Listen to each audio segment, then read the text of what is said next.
Hello everyone, welcome to my new blog video. আজকের ব্লগটা একটু বেশি স্পেশাল, কেননা আজকে আমি যাচ্ছি বিয়েতে, আর তার জন্যই আমি সুন্দর করে আমার ধুয়ে চলে আসলাম। এখন আমি রেডি হব, সুন্দর করে মেকআপ করব, শাড়ি পরবো, আরো অনেক কিছু করব। তো দেখতেই থাকো। প্রথমেই চুলগুলোকে সুন্দর করে সোজা করে নিচ্ছি স্ট্রেটনার দিয়ে। আমি আসলে আজকে করছি, আমি কখনোই করি না সেইভাবে। আসলে আমার চুলগুলো ভগবান ন্যাচারালি এরকমই দিছে, মানে সোজাই দিছে, কিন্তু বাইকে উঠলে আসলে একদম এলোমেলো হয়ে যায় চুল। আজকে যাব বাইকে, যার জন্য আসলে করছি। আর সাথে শাড়িও পরে নিয়েছি আর মেকআপও করে নিয়েছি সুন্দর করে। তারপর বাইকে করে হাজবেন্ডের সাথে যে চলে আসলাম এখানে। আর এইখানে এসে দেখি বউ সুন্দর করে সাজুগুজু করে বসে আছে, একদম লাল টুকটুকে বউ, বরের আশায় সুন্দর করে বসে আছে।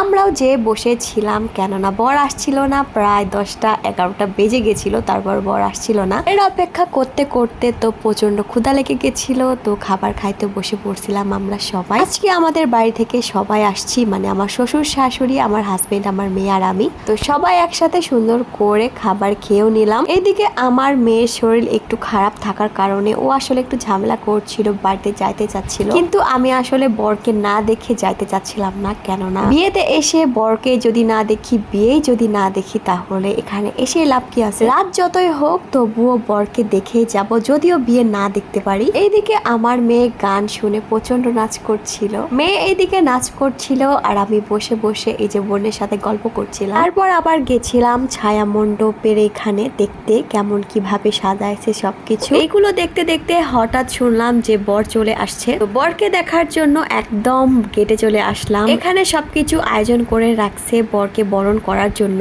তো ফাইনালি বর চলে আসলো, আর এই যে দেখলাম বরকে। তো সবাই সুন্দর করে ফুল দিয়ে বরণ করে নিচ্ছিল। তারপর যেটা নিয়ম আসলে শাশুড়ি বরণ করা, তো শাশুড়ি বরণ করে নিল, সাথে মিষ্টি মুখ করালো। তারপর সবাই নতুন বরকে নিয়ে প্রচন্ড নাচ করছিল, যেখানে বড় নাচ করছিল, সবাই অনেক বেশি মজা করছিল। তবে এইদিকে রাতটাও অনেক বেশি হয়ে গেছিল, মানে প্রায় 1টা বেজে গেছিল, যার জন্য বিয়ে না দেখে বাড়িতে আসার জন্য রওনা দিয়ে দিছিলাম। আসার সময় আমার মেয়ে এই যে এটা কিনছিল, জানি না এটার নামটা কি, তবে এটা খেতে একদমই বাজে, মানে আমার ভালো লাগেনি, যদিও এটা প্রথমবার খাচ্ছি আর একদম বাজে লাগছে আমার। আর এই যে দেখো বাড়িতে আসতে আসতে কয়টা বেজে গেছে। তো যাই হোক, আমার আজকের ভিডিও এখানে শেষ করছি। দেখা হচ্ছে অন্য কোনো ভিডিওতে। ভালো থাকো সবাই, টাটা।